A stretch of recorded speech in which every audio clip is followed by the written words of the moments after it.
Well, good morning to everybody, and certainly a happy sunny Friday up here in Johannesburg. For those of you who are joining us from the rest of the country, I hope that the weather is also treating you well, as it is up here. But then as we head into winter, and sorry for the weather report this morning, but generally in winter, every day in Johannesburg is a sunny day.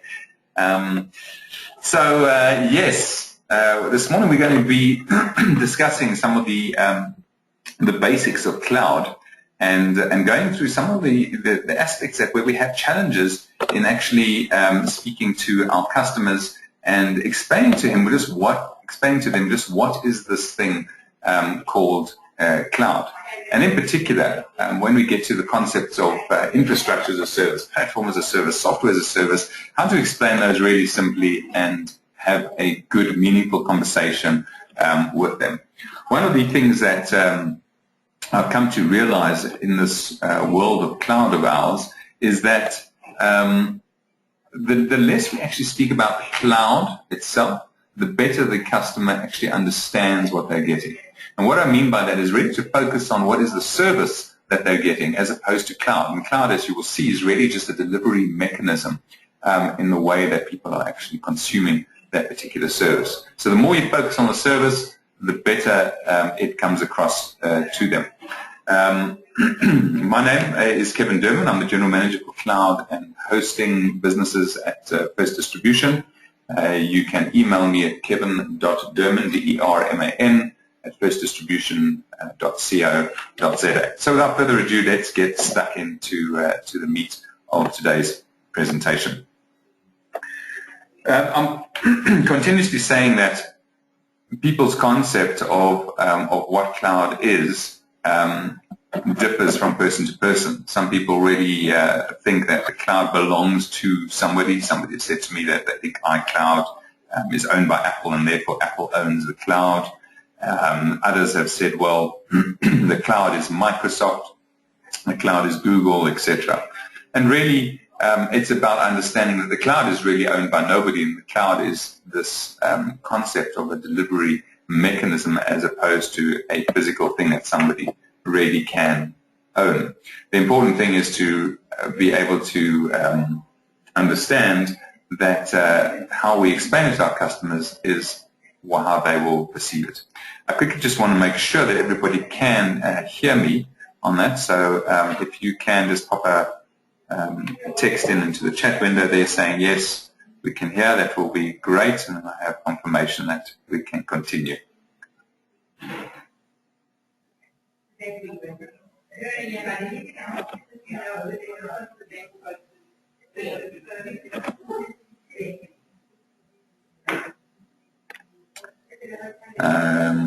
Okay, right, so sound seems to be working, which is perfect, thank you. So the world of cloud is no different to everything else that we actually see. So in computing, and that is we have a computer network, whether it's in a particular business or whether it is somebody's, whether it's somebody at home sitting there, etc. And they typically would access applications that are built on or hosted on a server somewhere, and there's a storage, typically a storage database that is connected to it as well. So when you look at that, there's no difference. All that's happening in terms of the world of cloud is we are moving the things that you are seeing from the servers, the application, and the services in the storage database. We're moving it slightly, I would think of it to the left, to an obscure layer where it is sitting somewhere, else. So that is something that you need to really understand, is that it's no different to normal computing that we are currently seeing. So you have your computer network, the applications, servers, and storage database, just as you do in anything now. Now, where that particular element of computing sits is what determines whether it's private or whether it's public or whether it's somewhere in between in this hybrid environment. Put it into perspective. If what we saw on the previous slide over there, the applications, the servers, and the storage are sitting in a company's own data center, and yet they're being accessed by people in their company via the internet, then that is what we call a private cloud. If those elements of the application, the servers, and the storage in the database is sitting in a public data center, so for example Azure or Amazon Web Services, then that is a public cloud service, and they would typically be sitting on a VM or a virtual machine or a virtual server in that particular environment. If a company is utilizing some of the services sitting in their own private data center and some of their services being in that public data center, then they are consuming what is called a hybrid cloud environment. And this certainly at the moment seems to be the way that most of our or your customers are going at the moment. And the reason for that is they might have some information that they really consider too sensitive or too important to put into a public cloud environment. They're worried about it, whether it's correct or not correct. And I think some of the information I will share with you will actually show you that public clouds are sometimes more secure than private clouds. So they will have, for example, an ERP system that will sit within the business itself, but they might be quite happy to have their email sitting in a hosted Exchange environment or to be using something like Office 365, which is a public cloud service, and they are therefore consuming a hybrid cloud. Now, a concept that's very important in terms of cloud is the accessibility. And what it really means is that the cloud is accessible really from anywhere. And this is one of the major benefits in terms of cloud. You can access an application via a notebook, via a PC, via a tablet. You can access the database, the remote servers, etc., and they all work through this internet cloud. So if we look at what are the key things around cloud of why people are wanting this, some of the key examples are, firstly, on-demand self-service. You need to be able to access those apps when you want them. You need to be able to say, I need 10 licenses of this, click, buy, and away you go. And that's a true public cloud environment. But a lot of the private clouds are also going in this way of saying, we want to be on demand. And there is typically a self-service environment where somebody new can join the company, go onto a portal, and they can click, I need a CRM, I need ERP, I might need a corporate Dropbox type product. I click these three things and they are provisioned and set up and it's done. They didn't need to go to IT and ask them, can you provision this for me, etc. Ubiquitous network access really means that it's accessible from anywhere. It means that network access is, any device, anywhere, provided you have connectivity. And I've had so many comments over the past couple of weeks with Eskom load shedding from companies who say, we wish we were on a cloud service. We wish we had our mail in the clouds, because as Eskom load sheds in the area where their business is based, so their server goes down, and so they do no longer have access to their email and essentially cannot do any business on any of their systems. However, if their CRM, if their ERP, and if their email services were hosted in a cloud environment, all of those data centers have power redundancy, have generators involved, so they operate 24/7 with uptime SLAs, and they would be able to continue working from wherever they are.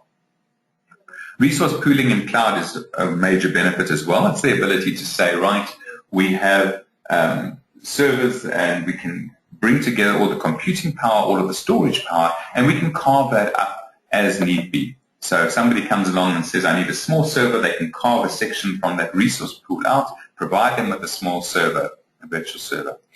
Rapid elasticity means that if you have 100 people working for a company today, and you are utilizing an ERP solution or a CRM solution, and tomorrow you buy another company and you merge these two companies together, and suddenly there are 500 people.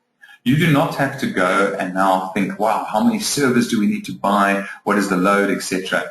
The cloud solution will rapidly expand to accommodate those extra 400 people that are joining the service. And it is instant. It is instant in terms of how much memory is needed, how much CPU power, what the storage power is, etc. So you can imagine this ability to scale up and scale down. So in the case of a company has a big project team, maybe they're doing building development, and for that building development they bring on another 50 people. For that 50 people they need 50 mailboxes, they need 50 people sharing a workflow system, maybe it's a project management system. They can have them on that project management system, and the day the project finishes, disconnect, and they're no longer paying for that. And that leads us to the final purple bubble there, which is flexible pricing, which is pay per use. You only pay for what you use in the cloud model, in a true cloud model. So at this stage, you are realizing that a cloud is not a cloud, is not a cloud, is not a cloud. And there are several definitions of this. However, there is one definition that I really like because it does actually encompass everything, and that is this particular one. It is that the cloud is a practice of using a network of remote servers hosted on the internet to store, manage, and process data rather than a local server or a personal computer. So the key word there is hosted on the internet, because that is the connectivity that brings everything together and that allows you to connect from wherever you are. And within this cloud environment, we have those three services of infrastructure as a service, platform as a service, and software as a service. And by the end of today's call, you will understand these three services very clearly and be able to actually articulate what these things are. Again, let's just recap on those advantages of cloud. Firstly, it is often touted as a lower computing cost. And while this is true, and the main reason for this is because of the economies of scale, there is obviously a break point or break-even point where those two economic metrics do cross over. And it tends to be about a 2-year period. And what this means is that if you are going to be able to utilize a server, and you know that the demand placed on that server is going to be the exact same in 3 years' time, and you're only going to be able to use that server, then it probably is better to have a particular server at the moment. And I say at the moment because cloud computing costs are dropping constantly. However, if you couple that, the lower initial computing cost and paying this monthly usage fee, if you couple that with the ability to scale up and down on demand, well then the two really, you can't compare them. So improved performance, reduced software cost because you're only paying this monthly cost, and it's typically a CapEx to OpEx move. Instant software updates when it's in the cloud, and I'll explain a little bit about that in the SaaS model in a moment. Unlimited storage capacity, because when you're in the public cloud environment, you are dealing with companies that have huge capacity for storage. And as you need more, so it is available. The data reliability, they have uptimes of typically 5 nines, 99.999% uptime, which is very, very reliable. And that device independence and being always on anywhere is incredibly important. So these services are typically free from maintenance, and the need to know on how they are running in the background. What's more important is how you consume these services. When we look at those three things that I spoke about, infrastructure, platform, and software, I'm going to break those down into really essentially what they are. Infrastructure as a service are the base level of running any computer application. And that is, you need a server, you need networking, you need storage, you need a data center fabric that runs a data center, the firewalls, the load balancers, etc. that run that. Those are the infrastructure components. As you move up then from infrastructure to platform, you are now putting stuff on that allows applications to run. And those typically are development tooling, it's middleware, it's application runtime, it's the database, etc. Now, the operating system itself sits between those two, because quite often an operating system is supplied with infrastructure as a service, but you can buy a bare metal server as infrastructure as a service without the OS as well. So the OS can sit either on the platform level or can sit on the infrastructure as a service level. At the top there is the software as a service or SaaS model. And these are the applications. These are your CRMs, ERP, HR systems, any industry applications, emails, business processes, anything, Dropbox. It's those type of services. Anything that the actual user interacts with is a SaaS application.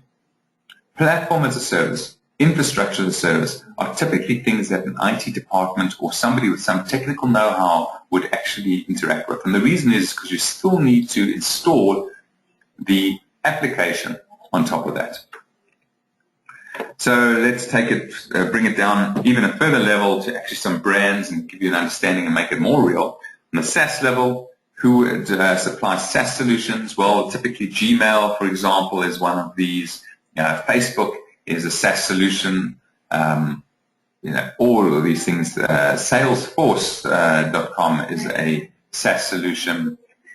You could have Dropbox as a SaaS solution, etc. Coming to the platform as a service, Google App Engine is a SaaS service. Windows Azure is a SaaS service. Force.com, which is the Salesforce development platform, is the platform as a service as well. Any database over there that you're going to put an application on connecting to that database is platform as a service. And then infrastructure is supplied by companies like Amazon Web Services, like Windows Azure as well, like Rackspace, and many, many other companies, local companies as well. In fact, in our Personal Cloud catalog, you can get local solutions from Moja, where they have infrastructure as a service and platform as a service as well. This diagram over here is quite often used in the IT world to show everything that comes in terms of these different models. So if you look at the one on the far left, where it's traditional IT, this is where you, as the customer or reseller, supply everything there to your customer. You supply them with the networking, storage, servers, virtualization, operating system, middleware, the runtime licenses, data, and the applications that's going to sit in it as well. Taking it to the infrastructure as a service level, that is where the networking, storage, servers, and virtualization are taken care of by the company that's supplying that, and the rest the customer has to manage and worry about.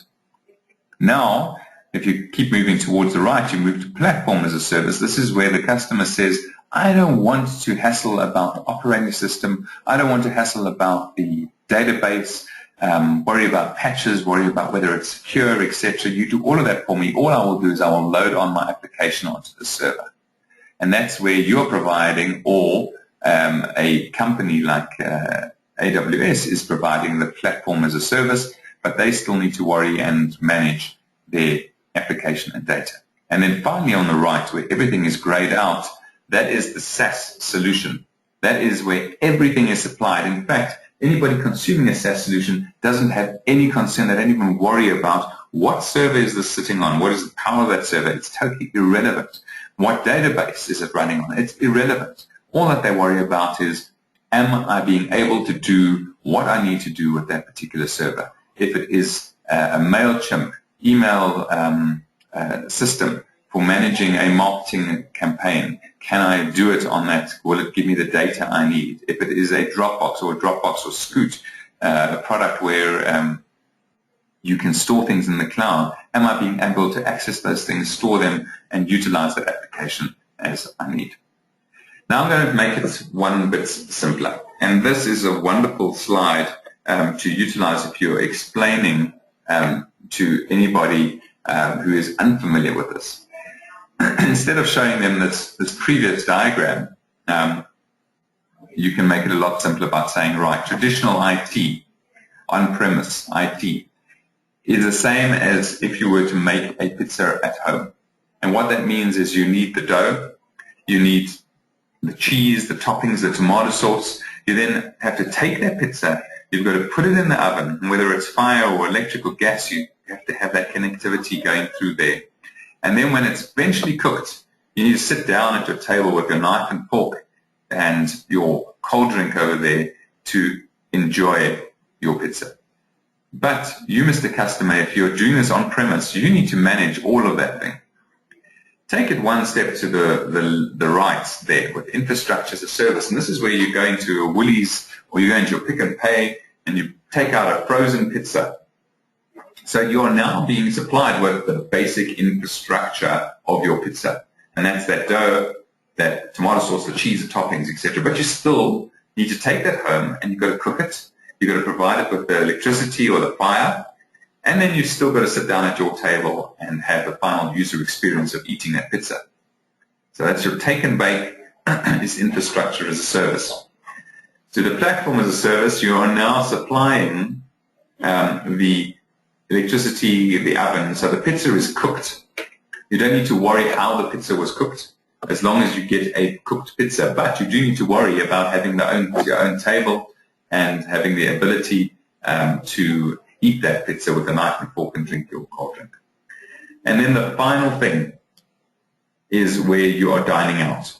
And dining out means you don't have to worry about any of that stuff. I don't know when last you went into a restaurant and popped into the kitchen to see what oven they are using.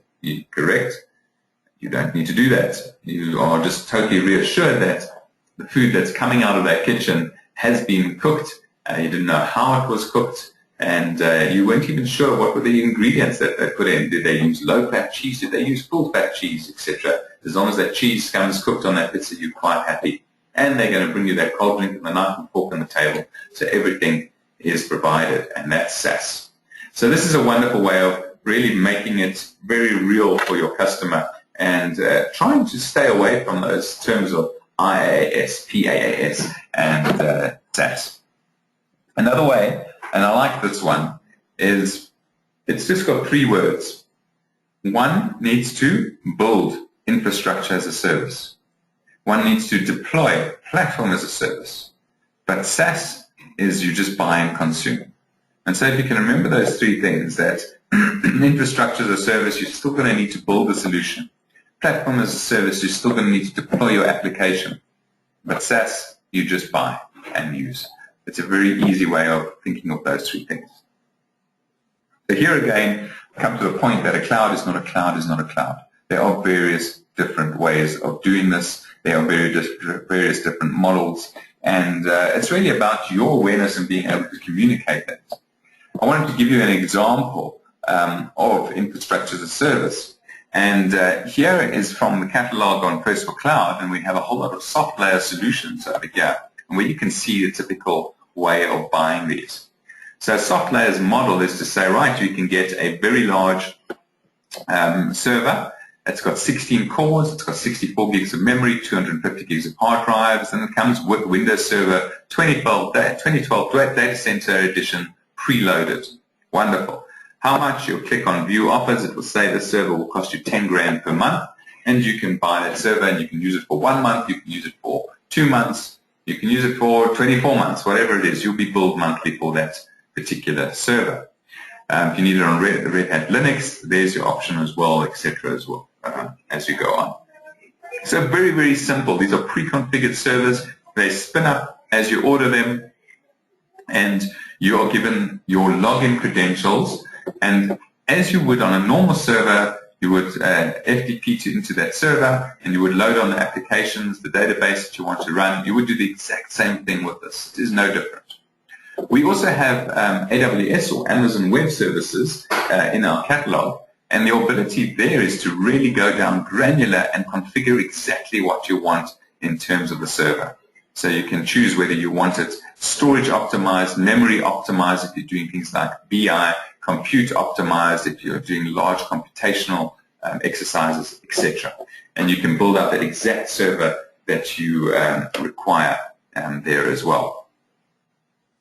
So we offer you very different ways of consuming infrastructure as a service. We also have, as I mentioned, Moja, and that is a local alternative for anybody who's worried about data sovereignty. So let's do the final component of this whole puzzle, and that is SaaS, or software as a service. And this is a distribution model in which the applications are hosted by the vendor or the service provider. And as I said, when you consume SaaS, you don't worry about what server it is on. You don't worry about how much memory it's using, how much storage. Just need to get done what you need to get done. And the reason why everybody is utilizing SaaS, and it really is growing at an alarming rate, it's absolutely fantastic how SaaS is being adopted in the market, is that it is easy. So it's incredibly easy in order to utilize a SaaS solution. You log on to the service, you say how many licenses you need, you put in your credit card details, and away you go, you consume the service. The reason why as well is that true SaaS gives you several advantages. The first is multi-tenancy. And multi-tenancy, I want you to think about the cloud application like a five-star hotel. And your usage of this application is like having a room in this hotel. So you've got a room, and maybe that room is on the fifth floor of that hotel. And whenever they upgrade the hotel, so if they paint the hotel, well, then you are getting the benefits. If they've got security in the foyer, and they now get a security guard that is carrying a machine gun, you get the benefit of that additional security that's been put in. So this multi-tenancy allows you really to capitalize on all of those benefits. We spoke about that scalability, the elasticity of the cloud service. And this is where a company can grow from 100 to 200, and it will grow, and that service will grow as more demand is placed on it. You do not have to be concerned about that. Updates are far more regular in the SaaS world. Typically in the software world, you would find a major release happening every single year. And then it is a huge exercise where a customer needs to consider downtime for migrating to the new version. They need to consider, are there going to be any issues on that new version, the testing of it, etc. What happens with SaaS is the updates are far more frequent, typically between 5 and 6 every single year. And as they happen, those new features are just rolled out. And you would have experienced this yourself if you're a Facebook user, if you're an internet banking user, if you're a LinkedIn user. You would one day log into the application, and suddenly it looks and feels different. It's got new services, it's got something you can try, etc. And that's where they've just upgraded the SaaS application, and you can take part of that benefit. Pure SaaS applications are built for the internet. And what this means is they are more secure in an internet environment than your typical on-premise solution. They are built with keeping in mind what are the kind of attacks that happen online, and how do they actually cater for these kinds of threats that are out there. Also, if a company has their own private cloud, typically in a smallish or mid-market sized company, their server room is some room where it is under lock and key some of the time, and that lock is just a normal 3-lever lock on a door, which anybody could kind of go and buy a key and open that door. Some data centers normally have far greater security, so the actual servers where these things are sitting on are far more secure. And finally, pure cloud SaaS applications take integration into consideration. They are about interoperability and about sharing data with other applications.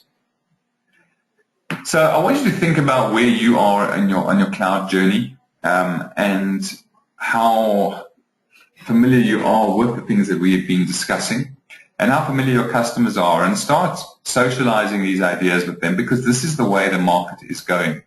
IDC stated that by 2020, 98% of all IT revenue will be in this area called the third platform.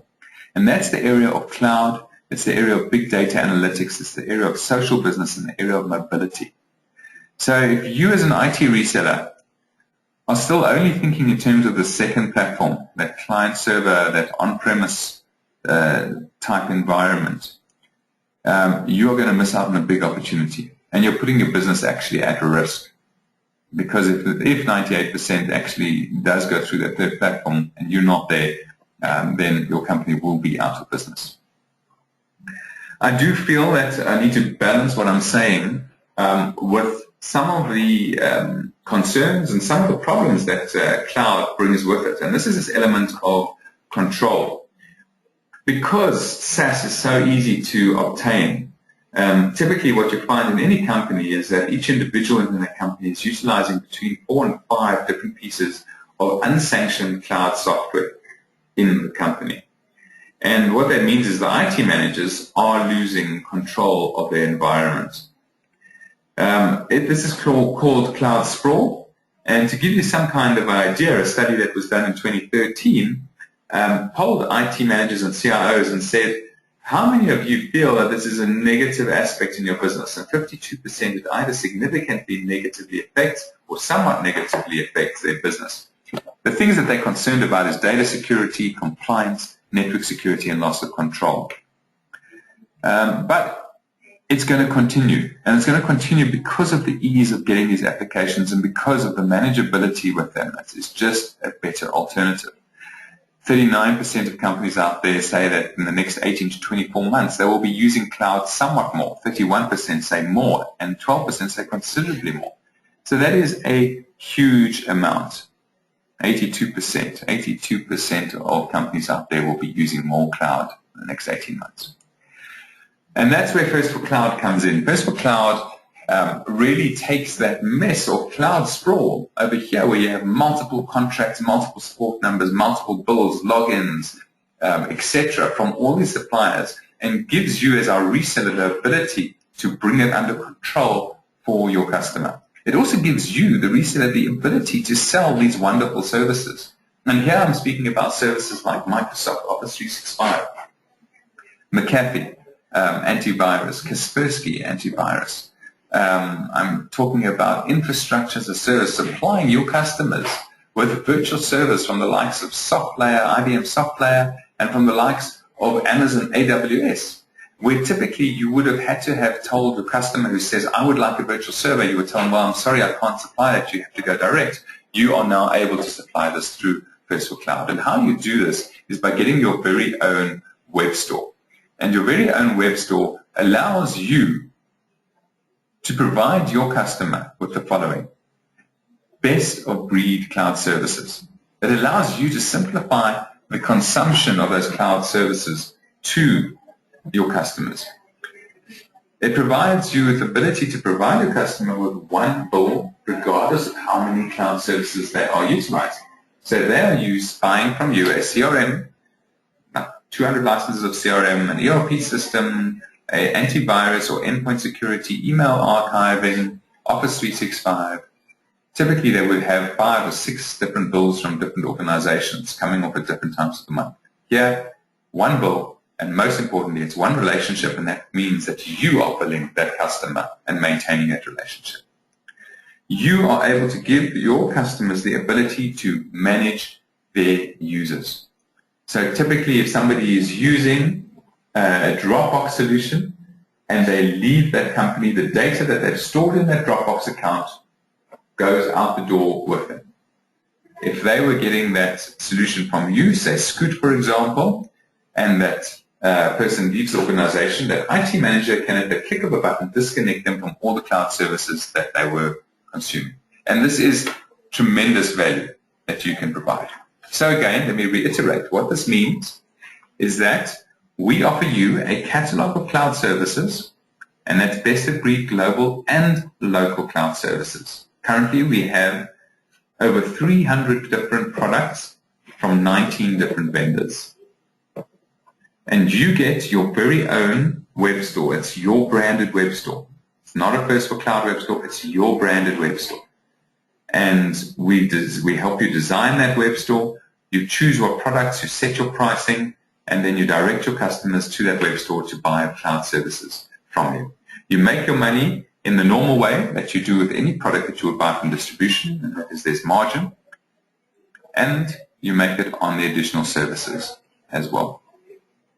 So let me just reiterate. First for Cloud Web Store is a web store that has your branding. It gives you the ability to supply best-of-breed cloud software, allowing you to enhance the value that you deliver to your customers. It's an online billing platform, either by a credit card or account, and you own your customers. You can launch one of these in about 30 days. So in 30 days, you could be starting your annuity revenue stream of cloud services and selling those. Just think about that possibility of suddenly going from maybe you're selling Office 365 at the moment, and suddenly you can offer over 300 different cloud services through this cloud web store. There's an example of one of the stores, look and feel on one of the stores. So we have popular services, featured services, etc. And this is a dashboard view of what your customer would view. So they have at a glance, they can see how many licenses they've got, who in the organization has got those licenses, and this is where they control it from as well. So just to leave you with a few points, and that is just to really consider where you are in your cloud journey, because there is no doubt that this is the way that the market is going.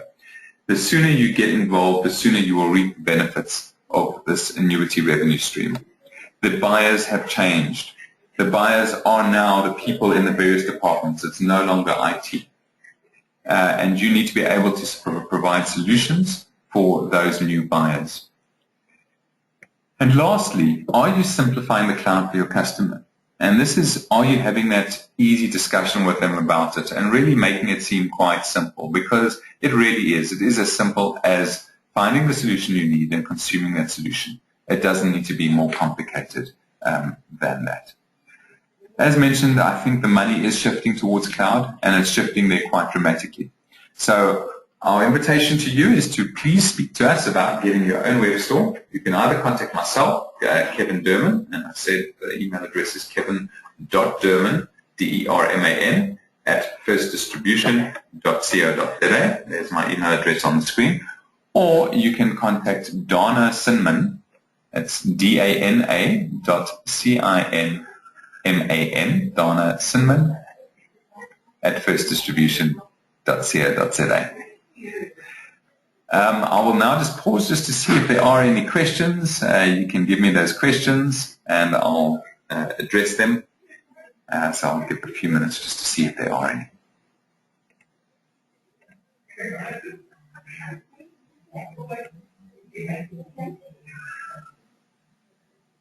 All right, it doesn't seem that there are any questions. So thank you for attending today's webinar. We look forward to interacting with you. If you want to connect with me on Twitter or LinkedIn, please do. You can use on Twitter, it's @KevinDD, and I tweet about all things cloud and other. And I look forward to connecting up, and I look forward to you speaking to us about getting your own personal cloud, and see you in the clouds. Cheers.